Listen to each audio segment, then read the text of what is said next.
जय श्री कृष्ण। राधे राधे। आप सभी पर भगवान श्री कृष्ण की कृपा सदैव बनी रहे, इसी मंगल कामना के साथ आज की वीडियो का शुभारंभ करती हूँ। आज फागुन मास की अमावस्या तिथि है। हिंदू धर्म में फागुन मास की अमावस्या को बहुत ही महत्वपूर्ण माना गया है।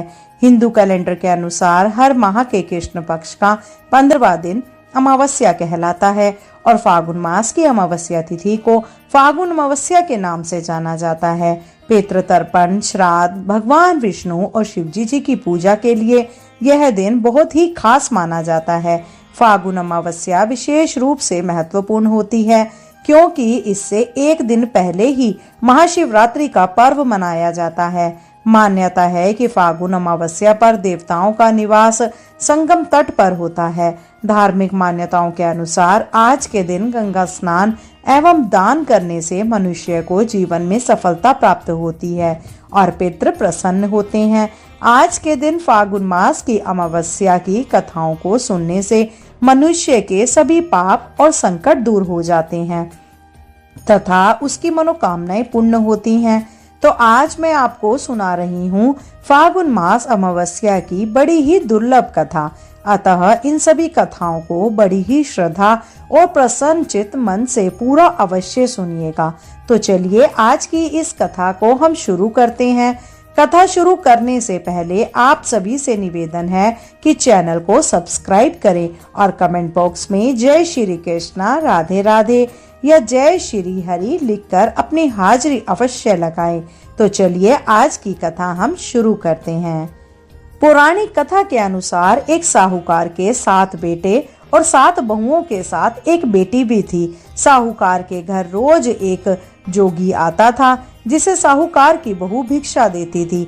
उस जोगी को जब साहूकार की बेटी भिक्षा देने आती तो वह उससे भिक्षा नहीं लेता था और कहता कि तेरे भाग्य में सुहाग की जगह दुहाग लिखा है। लड़की को उस जोगी की यह बात बहुत बुरी लगती और एक दिन वह अपनी माँ से रोते रोते जोगी की बात बताती है। सारी बात सुनकर माँ कहती है कि कल जब जोगी आएगा तब मैं सुनती हूँ कि वह क्या कहता है और क्यों कहता है। अगले दिन फिर जब जोगी आता है तो साहूकारनी छिपकर बैठ जाती है और लड़की को भिक्षा देने भेजती है। जोगी उससे भिक्षा नहीं लेता और फिर वही बात दोहराता है कि तेरे भाग्य में सुहाग की बजाय दुहाग लिखा है। लड़की की माँ बाहर निकल कर आती है और जोगी से कहती है कि एक तो हम तुम्हें भिक्षा देते हैं और तू हमें गाली देता है। जोगी कहता है कि मैं गाली नहीं दे रहा हूँ, जो बात सच है वही कह रहा हूँ। इसके भाग्य में जो लिखा है मैं वही सच आपको बता रहा हूँ। सारी बातें सुनने पर लड़की की माँ कहती है कि जब तुझे सारी बात पता है तो इससे बचने का उपाय भी पता होगा, वह बता। जोगी कहता है कि 7 समुंदर पार एक धोबन रहती है जिसका नाम सोना है। वह अमावस्या का व्रत करती है। अगर वह आकर इसे फल दे दे तब इसका सुहाग अटल रहेगा, अन्यथा विवाह के समय सर्प के काटने से इसके पति की मृत्यु हो जाएगी। सारी बात सुनकर माँ रोने लगी और सोना धोबिन की तलाश में निकल गई। चलते चलते रास्ते में तेज धूप पड़ रही थी, जिससे बचने के लिए वह एक पीपल के वृक्ष के नीचे बैठ गई। उसी वृक्ष पर एक गरुड़ के बच्चे अपने घोंसले में थे। एक सांप आया और गरुड़ के बच्चों को खाने के लिए लपका, लेकिन साहूकारनी ने उस सांप को मारकर बच्चों की रक्षा की।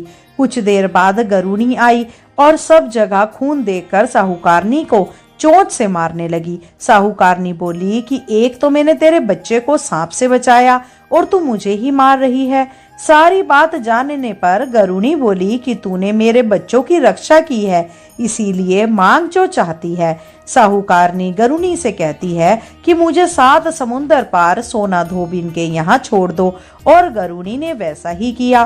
साहूकारनी वहां पहुंच तो गई, लेकिन सोचने लगी कि इसे कैसे मनाऊं। सोना धोबिन की भी 7 बहुएं थी, लेकिन घर के काम को करने के लिए सदा आपस में ही लड़ती झगड़ती रहती थी। रात को जब सो जाते थे तो ब्राह्मणी साहूकारनी के घर जाती और चुपके से सारा काम करके उजाला होने से पहले चली भी जाती। सारी बहुएं आपस में यही सोचती कि कौन सी बहू है जो सारा काम कर देती है। लेकिन एक दूसरे से पूछने की हिम्मत किसी की भी नहीं होती। एक दिन सोना धोबिन ने भी सोचा कि आजकल बहुएं लड़ती भी नहीं है और काम भी सारा हो जाता है। सोना धोबिन ने सारी बहुओं को बुलाया और पूछा कि आजकल तुम लड़ती भी नहीं हो और घर का सारा काम भी हो जाता है। सोना धोबिन ने अपनी बहुओं से पूछा, घर का सारा काम कौन करता है? बहुएं सास से झूठ कहती हैं कि लड़ाई करने से क्या फायदा, इसीलिए हम मिलकर काम कर लेते हैं। सोना धोबिन को अपनी बहुओं की बात पर विश्वास नहीं होता और वह रात में जाकर स्वयं सच देखना चाहती है कि कौन घर का सारा काम करता है। रात होने पर सोना धोबिन छिपकर बैठ जाती है कि देखूं कौन सी बहू काम करती है। रात हुई तो वह देखती है कि एक औरत चुपके से घर में घुस रही है। वह देखती है कि उसने घर का सारा काम कर दिया है और जाने की तैयारी में है। जैसे ही साहूकारनी जाने लगती है तो सोना धोबिन उसे रोकती है और पूछती है कि तुम कौन हो और क्या चाहती हो। साहूकारनी कहती है कि पहले तुम वचन दो तब बताऊंगी। सोना धोबिन वचन देती है। तब साहूकारनी कहती है कि मेरी बेटी के भाग्य में दुहाग लिखा है, लेकिन तुम अमावस्या का व्रत करती हो तो मेरे साथ चलकर उसे सुहाग दे दो। सोना धोबिन वचन से बंधी थी तो वह साहूकारनी के साथ चलने को तैयार हो जाती है। जाते हुए सोना धोबिन अपने बेटे और बहुओं से कहती है कि मैं इस औरत के साथ इसकी बेटी को सुहाग देने जा रही हूँ, लेकिन अगर मेरे पीछे से तुम्हारे पिताजी मर जाएं तो उन्हें घी और तेल के कूप में डालकर रख देना। सोना धोबिन साहूकारनी के घर पहुंच जाती है। साहूकारनी अपनी बेटी का विवाह करती है तो फेरों के समय सोना धोबिन कच्चा करवा, दूध और तार लेकर बैठ जाती है। कुछ समय बाद सांप आया और दूल्हे को डसने लगा तो सोना धोबिन ने करवा आगे कर तार से सांप को बांध दिया और सांप मर गया। अब सोना धोबिन ने लड़की को सुहाग दिया और कहा कि अब तक मैंने जितनी अमावस्या की है वह साहूकार की इस लड़की को मिलेगा। अब आगे जो अमावस्याएं मैं करूंगी उसका फल मेरे पति और मेरे बेटों को मिलेगा। सभी लोग अमावस्या माता की जय जयकार करने लगे। सोना धोबिन अपने घर वापस जाने को तैयार हुई तो साहूकारनी ने कहा कि तुमने मेरे जमाई को जीवन दान दिया है, इसीलिए तुम जो चाहो मांग लो। सोना धोबिन बोली कि मुझे कुछ नहीं चाहिए और वह चली गई। रास्ते में चलते हुए फिर से अमावस्या आ गई। उसने पीपल के पेड़ के नीचे बैठकर कहानी कही, व्रत रखा और पीपल के पेड़ की 108 बार परिक्रमा की। पीपल के पेड़ की पूजा करने के बाद वह घर जाती है तो देखती है कि उसका पति मरा पड़ा है। अब रास्ते में जो अमावस्या उसने की थी उसका फल अपने पति को दे दिया, जिसके प्रभाव से वह पुनः जीवित हो गया। सब कहने लगे कि तूने ऐसा क्या किया जो तेरा पति जिंदा हो गया। वह कहती है कि मैंने तो कुछ ऐसा नहीं किया, बस रास्ते में अमावस्या तिथि आ गई थी जिसका मैंने व्रत किया, कहानी कही और पीपल के वृक्ष की 108 बार परिक्रमा की। अब सारी नगरी में ढिंडोरा पिटवा दिया गया कि हर कोई अमावस्या का व्रत करेगा, पूजा करेगा, कहानी कहेगा और पीपल के वृक्ष की 108 बार परिक्रमा करेगा। हे अमावस्या माता, जैसे आपने साहूकार की बेटी का सुहाग दिया वैसे ही सबको देना। बोलिए अमावस्या माता की जय। अब आइए श्रवण करते हैं अमावस्या व्रत की दूसरी कथा। पौराणिक कथा के अनुसार एक गांव में सास और बहू अकेले रहते थे और उनका बेटा विदेश में कमाने के लिए गया हुआ था। सास और बहू बहुत प्रेम से रहते थे, दोनों एक दूसरे की देखभाल भी करते थे। एक दिन बहू ने खाना नहीं खाया, तब सास बहू से पूछने लगी कि बेटा आज तुमने खाना क्यों नहीं खाया। तब बहू कहने लगी, सासू माँ आज मेरा अमावस माता का व्रत है, इसीलिए मैंने खाना नहीं खाया। तब सास ने कहा, बहू यह व्रत क्या होता है और इस व्रत को करने से क्या फल मिलता है, मुझे भी समझाओ। तब बहू कहने लगी, सासू माँ अमावस माता का व्रत करने से बहुत पुण्य मिलता है, घर में अन्न धन भरा रहता है, सुख शांति बनी रहती है और अटल सुहाग मिलता है तथा पुत्र की प्राप्ति होती है। इसी तरह से 3 पनौती अमावस माता का व्रत भी रखा जाता है। इस व्रत में हर वर्ष अलग अलग खाना खाया जाता है और विष्णु भगवान के मंदिर में चढ़ावा चढ़ाया जाता है या फिर किसी ब्राह्मण को दान दक्षिणा दी जाती है। इस व्रत में पहले साल शक्कर, घी और चावल से बना खाना खाया जाता है। पहले साल व्रत पूर्ण होने के बाद 1.25 किलो चावल, 1 कटोरी घी और 1 कटोरी शक्कर का दान किसी ब्राह्मण देवता को दान में दिया जाता है। दूसरे साल जौ, घी और शक्कर से बना खाना खाया जाता है। इसी तरह जब दूसरे साल का व्रत पूर्ण हो जाए तब 1.25 किलो जौ, 1 कटोरी घी और 1 कटोरी शक्कर किसी मंदिर में चढ़ाया जाता है या किसी ब्राह्मण को दान में देना होता है। तीसरे साल गुड़, तिल या घी से बने व्यंजन खाने चाहिए। जब तीसरे साल व्रत पूर्ण हो जाए तब आधा किलो तिल, गुड़ और 1 कटोरी घी किसी मंदिर में चढ़ाया जाता है या ब्राह्मण को दान में दिया जाता है। सासू माँ इसे ही 3 पनौती अमावस का व्रत कहा जाता है। फिर बहू बताने लगी कि माँ जी, इस व्रत का संकल्प लेने के बाद इसे पूरा करना जरूरी होता है। अगर पूरा नहीं कर सकते तब घर परिवार में झगड़ा और अशांति हो जाती है। तब सासू माँ कहने लगी, बहू मेरी तो उम्र भी हो गई है, लेकिन तुम यह व्रत जरूर करना। तब बहू यह व्रत करना प्रारंभ करती है। एक दिन बहू ने किसी के कहने पर गेहूं से बनी रोटी खा ली और अमावस्या माता इस बात से नाराज हो गई। जो सास और बहू कभी बहुत प्रेम से रहती थी, अब उन दोनों में झगड़े होने लगे। सभी गांव वाले भी हैरान हो गए कि इनके घर में यह सब क्या हो रहा है। सास अपनी बहू को कहने लगी, जब से तुम हमारे घर में बहू बनकर आई हो तब से हमारे घर की लक्ष्मी चली गई है। तुम हमारे लिए बिल्कुल भी शुभ नहीं हो। तब बहू ने कहा, माँ जी, आपके घर की लक्ष्मी चली गई है तो मुझे बताओ कि कहाँ मिलेगी, मैं लक्ष्मी को लेकर आऊंगी। तब सासू माँ कहने लगी, बहू लक्ष्मी तुम्हें समुद्र के बीच में भगवान विष्णु के पैर दबाते हुए मिलेगी। तब बहू यह कहकर चली जाती है कि माँ जी, अब तो मैं लक्ष्मी जी को ही लेकर वापस आऊंगी, नहीं तो मैं इस घर में पैर नहीं रखूंगी। ऐसा कहकर बहू लक्ष्मी की खोज में चली जाती है। जब बहू लक्ष्मी की खोज के लिए निकली तब उसे बीच रास्ते में गाय मिली। गाय बहू से पूछने लगी, आप कहाँ जा रही हैं?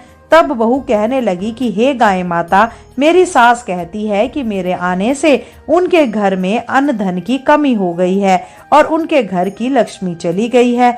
मैं तो माँ लक्ष्मी जी को लेने जा रही हूँ। तब गाय माता कहने लगी कि हे बेटी, अगर तुम जा ही रही हो तो भगवान से मेरे बारे में भी पूछ लेना। तब बहू कहने लगी, ठीक है गाय माता, मैं आपके बारे में भी पूछ लूंगी। तब गाय माता कहने लगी, जब मेरा बछड़ा होता है तो वो मर जाता है, जिंदा नहीं रहता। तुम लक्ष्मी जी से पूछ लेना कि आखिरकार मेरे साथ ऐसा क्यों हो रहा है। मैंने ऐसे कौन से कर्म किए हैं जिसकी सजा मुझे मिल रही है। तब बहू कहने लगी, गाय माता, मैं आपके बारे में जरूर पूछ लूंगी। ऐसा कहकर बहू आगे बढ़ गई। जब आगे बढ़ी तब रास्ते में उसे घोड़ी मिली जिसके गले में घंटी बंधी हुई थी। घोड़ी ने भी कहा कि बेटी, तुम मेरे दुख का निवारण लक्ष्मी जी से पूछ लेना। तब बहू कहने लगी, मैं जरूर पूछ लूंगी।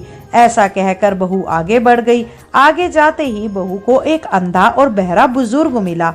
उसने भी बहू से अपनी समस्या के निवारण के लिए पूछने को कह दिया। तब बहू उसकी समस्या भी भगवान से पूछने का कहकर आगे बढ़ गई। आगे जाते ही बहू को एक बूढ़ी औरत मिली जो कि हाथ और पैर से अपाहिज थी। उसने भी बहू से कहा कि बेटी, जब तुम भगवान से मिलो तो उनसे पूछना कि आखिरकार मैं अपाहिज क्यों हुई, मैंने ऐसे कौन से कर्म किए थे। तब बहू उनकी समस्या पूछने के लिए तैयार हो गई और फिर आगे बढ़ गई। आगे जाते जाते बहू बहुत थक गई और एक आम के पेड़ के नीचे बैठ गई।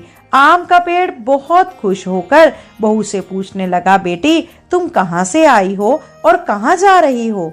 तब बहू कहने लगी, मैं लक्ष्मी जी को लेने जा रही हूँ। तब पेड़ भी अपनी समस्या भगवान से पूछने के लिए कहने लगा, मेरे पेड़ पर लगे हुए आम खट्टे ही क्यों होते हैं, इस बारे में बहू रानी भगवान से जरूर पूछ लेना। तब बहू पेड़ की समस्या लेकर आगे बढ़ गई। थोड़ी दूर जाने पर बहू को एक तलाई मिली। वह भी बहू से कहने लगी, बहू तुम भगवान से पूछना कि मेरी तलाई का पानी इतना महला क्यों है, कोई भी यहाँ आकर पानी नहीं पीता। तब बहू कहने लगी, जरूर पूछ लूंगी। ऐसा कहकर बहू आगे बढ़ गई। बहुत दिन से जंगल में चलते चलते वह थक गई थी, उसे भूख भी लगी थी, लेकिन खाने को कुछ नहीं मिला। तो वह भूख और प्यास से बेचैन हो गई और जंगल में बेहोश हो गई। उसी समय भगवान श्री हरि और माता लक्ष्मी घूमते हुए उधर जा रहे थे। तब माता लक्ष्मी विष्णु भगवान से कहने लगी कि हे नाथ, यह तो आपकी बहुत बड़ी भक्त है, आप इसके दुख का निवारण कीजिए। तब भगवान श्री हरि कहते हैं, इस संसार में तो बहुत से जीव दुखी हैं, सभी अपने अपने कर्मों का फल भोग रहे हैं, मैं किस किस के दुख का निवारण करूं। तब माता लक्ष्मी भगवान श्री हरि से विनती करने लगी, कहने लगी कि वह भूखी प्यासी है, अगर इसे ऐसे में जंगल में छोड़ दिया जाए तो जंगल के जानवर इसे खा डालेंगे। माता लक्ष्मी की बात सुनकर भगवान श्री हरि एक साधु का वेश धारण कर बहू के पास गए और उसे होश में लेकर आए। बहू के होश में आते ही साधु वेश में भगवान उससे पूछने लगे, तुम यहाँ क्यों आई हो और कहाँ जा रही हो। तब बहू ने सारी बात बता दी। उसकी बात सुनकर भगवान श्री हरि और माता लक्ष्मी प्रकट हो गए और उनके साथ साथ अमावस्या माता भी प्रकट हो गई। बहू यह सब देखकर उनके चरणों में गिरकर उन्हें प्रणाम करने लगी। तब अमावस्या माता बहू से कहने लगी, बेटी तूने मेरे व्रत को खंडित किया है, इसी की सजा तुझे मिली है, लेकिन अब मैं तुझे क्षमा करती हूँ। अब तुम घर को जाओ, तुम्हारा घर अन्न और धन से भर जाएगा, तुम्हारा घर सुंदर महल में बदल जाएगा और तुम्हारी सभी मनोकामनाएं भी पूर्ण हो जाएंगी। यह सब होने के पश्चात बहू ने रास्ते में जो जो भी मिला था उन सभी के दुखों का निवारण करने के लिए विनती की। तब भगवान श्री हरि कहने लगे, गाय ने कभी अपना दूध किसी को नहीं पिलाया, इस कारण उसके बछड़े जिंदा नहीं रहते। तुम उसका दूध पी लेना, फिर उसके बाद उसके बछड़े जिंदा रहने लगेंगे। और घोड़ी पिछले जन्म में आटा पीसने वाली महिला थी, वह किसी को आटा पीस कर नहीं देती थी, इसीलिए उसके गले में चक्की के पाट बंधे हुए हैं। तुम उसके पाट खोल देना, वह बिल्कुल ठीक हो जाएगी। और वह बुजुर्ग कभी भगवान के मंदिर में नहीं गया, ना ही कभी उसने भगवान के भजन सुने। तुम उसे ले जाकर मंदिर में दर्शन करवा देना, इससे वह ठीक हो जाएगा। अपाहिज महिला ने कभी अपनी जवानी में दान पुण्य नहीं किया, इसीलिए उसकी यह सजा मिली है। तुम उससे कुछ भी दान करवा देना तो उसकी विकलांगता दूर हो जाएगी। और वह आम का पेड़, उसने तो कभी अपने पेड़ के आम किसी बच्चे को खाने ही नहीं दिए, इसी कारण उसके सभी आम खट्टे होते हैं। अब तुम उस पेड़ का आम खा लेना, फिर उसके बाद से उस पेड़ पर मीठे आम आने लगेंगे। और तलाई का पानी पिछले जन्म में देवरानी जेठानी थी, वह हमेशा आपस में झगड़ा करती रहती थी, इसीलिए उसका पानी महला है। तुम उसका पानी पी लेना तो वह तलाई शुद्ध हो जाएगी, फिर लोग वहां आकर पानी पीने लगेंगे। इस प्रकार बहू ने भगवान श्री हरि, माता लक्ष्मी और अमावस्या माता को प्रणाम किया, उन्हें धन्यवाद किया और अपने घर लौटने के लिए तैयार हो गई। रास्ते में उसे जो जो भी मिला उनकी सभी समस्या भगवान के कहे अनुसार वह दूर करती चली गई। सभी ने उसे भर भर कर आशीर्वाद दिया। घर पहुंचते ही उसका टूटा फूटा घर एक सुंदर महल में बदल गया। उसके घर में अन्न और धन के भंडार भर गए। अब बहू ने सास माँ से कहा कि सासू माँ, आपने तो सच में कहा था कि मैं आपके लिए शुभ नहीं हूँ, मेरे जाने से ही आपके घर में लक्ष्मी आई है, अब आप यहाँ रहें, मैं मरने जा रही हूँ। तब सास ने कहा, बेटी यह सब तुम्हारी अमावस्या माता के व्रत करने का ही फल हमें मिला है, तुम यहीं पर रहो, अब तुम यहाँ से कभी नहीं जाओगी। इस प्रकार सास और बहू खुशी खुशी रहने लगे। और फिर एक दिन सास का बेटा भी विदेश से वापस घर लौट आया। घर में जब उसने खूब धन दौलत और धन के भंडार देखे, तब उसकी माँ ने सारी बात अपने बेटे को बता दी। इस प्रकार वह लोग खुशी खुशी रहने लगे और तीनों मिलकर अमावस्या माता के व्रत करने लगे। बोलिए अमावस माता की जय। हे अमावस माता, इस कथा को कहने, सुनने और हुंकारा भरने वाले सभी भक्तों के घर में धन धान्य के भंडार भरना, सभी की रक्षा करना। आइए अब अंत में श्रवण करते हैं अमावस व्रत की तीसरी कथा। भगवान श्री कृष्ण से एक बार पक्षीराज गरुड़ ने पूछा कि हे प्रभु, पृथ्वी पर लोग अपने मृत पितरों का श्राद्ध करते हैं, उनकी रुचि का भोजन ब्राह्मणों आदि को कराते हैं, पर क्या पितृ लोक से पृथ्वी पर आकर श्राद्ध में भोजन करते पितरों को किसी ने देखा भी है? भगवान श्री कृष्ण ने कहा कि हे गरुड़, तुम्हारी शंका का निवारण करने के लिए मैं देवी सीता के साथ हुई घटना सुनाता हूँ। सीता जी ने पुष्कर तीर्थ में अपने ससुर आदि 3 पितरों को श्राद्ध में निमंत्रित ब्राह्मणों के शरीर में देखा था। वह कथा सुनो।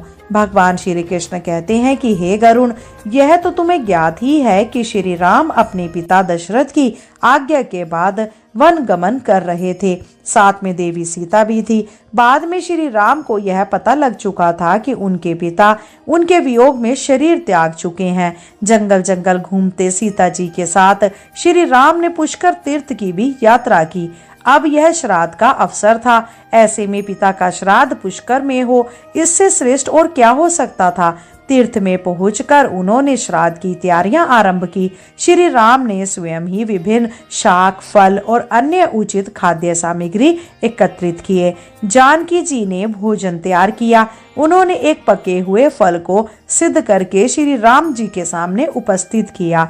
श्री राम ने ऋषियों और ब्राह्मणों को सम्मान सहित आमंत्रित किया। श्राद्ध कर्म में दीक्षित श्री राम की आज्ञा से स्वयं दीक्षित होकर सीता जी ने उस धर्म का समयक और उचित पालन किया तथा सारी तैयारियां संपन्न हो गई। अब श्राद्ध में आने वाले ऋषियों और ब्राह्मणों की प्रतीक्षा थी। उस समय सूर्य आकाश मंडल के मध्य पहुंच गए और कुतुब मुहूर्त यानी दिन का 8वां मुहूर्त अथवा दोपहर हो गई। श्री राम ने जिन ऋषियों को निमंत्रित किया था वे सभी आ गए थे। श्री राम ने सभी ऋषियों और ब्राह्मणों का स्वागत और आदर सत्कार किया तथा भोजन करने के लिए आग्रह किया। ऋषियों और ब्राह्मणों को भोजन हेतु आसन ग्रहण करने के बाद जानकी अन्न परोसने के लिए वहां आई। उन्होंने कुछ भोजन बड़े ही भक्ति भाव से ऋषियों के समक्ष पत्तों के बने हुए थाली पर परोसा। वे ब्राह्मणों के बीच भी गई, पर अचानक ही जानकी भोजन करते ब्राह्मणों और ऋषियों के बीच से निकली और तुरंत वहां से दूर चली गई। सीता जी लताओं के मध्य छिप कर जा बैठी। यह क्रियाकलाप श्री राम देख रहे थे। सीता के इस कृत्य से श्री राम कुछ चकित हो गए। फिर उन्होंने विचार किया कि ब्राह्मणों को बिना भोजन कराए साध्वी सीता लज्जा के कारण कहीं चली गई होगी। सीता जी एकांत में जा बैठती हैं और फिर श्री राम जी ने सोचा, अचानक इस कार्य का क्या कारण हो सकता है। अभी यह जानने का समय नहीं। जानकी से इस बात को जानने से पहले मैं इन ब्राह्मणों को भोजन करा लूं, फिर उनसे बात कर कारण समझूंगा। ऐसा विचार कर श्री राम ने स्वयं उन ब्राह्मणों को भोजन कराया। भोजन के बाद ऋषियों को विदा करते समय श्री राम के मस्तिष्क में यह बात रह रह कर कौंध रही थी कि सीता ने ऐसा अप्रत्याशित व्यवहार क्यों किया। उन ब्राह्मणों के चले जाने पर श्री राम ने अपनी प्रियतमा सीता जी से पूछा, ब्राह्मणों को देखकर तुम लताओं की ओट में क्यों छिप गई थी? यह उचित नहीं जान पड़ा। इससे ऋषियों के भोजन में व्यवधान हो सकता था, वे कुपित भी हो सकते थे। श्री राम बोले, हे सीते, तुम्हें तो ज्ञात ही है कि ऋषियों और ब्राह्मणों को पितरों के प्रतीक माना जाता है। ऐसे में तुमने ऐसा क्यों किया? इसका कारण जानने की इच्छा है, मुझे अविलंब बतलाओ। श्री राम के ऐसा कहने पर सीता जी मुंह नीचे कर सामने खड़ी हो गई और अपने नेत्रों से आंसू बहती हुई बोली कि हे नाथ, मैंने यहाँ जिस प्रकार का आश्चर्य देखा है उसे आप सुने। इस श्राद्ध में उपस्थित ब्राह्मणों की अगली पांत में मैंने 2 महापुरुषों को देखा जो राजा जैसे प्रतीत हो रहे थे। ऋषियों ब्राह्मणों के बीच सजे धजे राजा महाराजा जैसे महापुरुषों को देख मैं अचरज में थी। तभी मैंने आपके पिताश्री के भी दर्शन किए। वह भी सभी तरह के राजसी वस्त्रों और आभूषणों से सुशोभित थे। आपके पिता को देखकर मैं बिना बताए एकांत में चली आई थी। मुझे न केवल लज्जा का ही बोध हुआ वरन मेरे विचार में कुछ और भी आया। तभी निर्णय लिया, हे प्रभु, पेड़ों की छाल, वलकल और मृग चर्म धारण करके मैं अपने स्वसुर के सम्मुख कैसे जा सकती थी? मैं आपसे यह सत्य ही कह रही हूँ।